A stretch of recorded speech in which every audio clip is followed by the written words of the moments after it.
Okay, here we go. So this is a graph of f. It consists of 3 lines. G is the antiderivative of f. So in other words, G is equal to the antiderivative of f.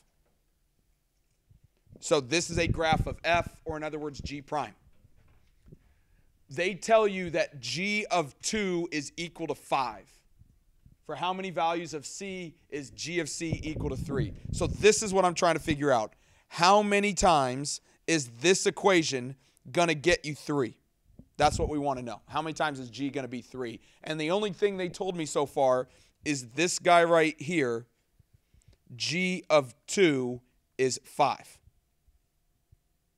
That's not that point. That is the value. That is our starting point. G of 2 is equal to 5. So think about this. I want to work backwards. I'm starting at 2 right here. So I'm going to do everything in terms of 2. If I start at 2 and worked backwards, if I worked backwards to 0, I want to talk about G. So I'm going to find the antiderivative of this graph, because G is the antiderivative of this graph. I'm looking at the area under the curve. What is true about the area under the curve from 2 until 0? It's 2. And so this spot right here, G at 0, is some number plus 2, and it's going to get me 5. So in other words, what is G of 0 going to be? 3. 3, and then when I add 2 to it, it's going to get me 5 there at G of 2. So this guy right here is 3. So how many times did G of C equal to 3? I got 1 right there. Right there, it's going to be equal to 3. And I'm going to keep going the other way. So right here, I'm going to keep going. And I'm going to go into any pointy spot because it's going to help me out understand this a little bit better. So I'm going to right there. Pointy spot is a very technical term. G of 4 is the next thing I want. To find G of 4, I'm going to look at the area under the curve. What is the area under the curve from 2 to 4? -2. It's negative because it's below the x-axis. So this guy right here is -2. So if this was 5 and then I went -2, what is G at 4 going to be?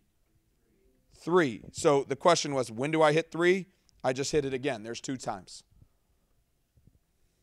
Now I'm going to keep going.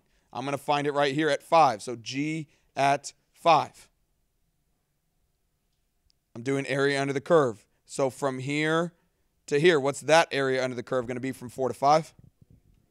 Still negative because I'm still below the line and it's -1. And so G at 5 is going to be equal to 2. I was at 3 and then I just subtracted 1. So G of 5 is 2. Did I hit 3 again? No, I didn't. I got 1 more now. Now I'm going to keep going here and find this last one. And so now I want to go from 5 until 6. G of 6. What's the area under the curve from 5 to 6? 2. It's a triangle. It's 2. So if this was 2 right here, G of 6 is going to be 4 because I just added 2 to it. If I just added 2, did I get 3 during that time interval? Yeah, there's no way I can get from 2 to 4 without hitting 3 somewhere in between. And so I just hit it a third time. There were 3 times when G was equal to 3.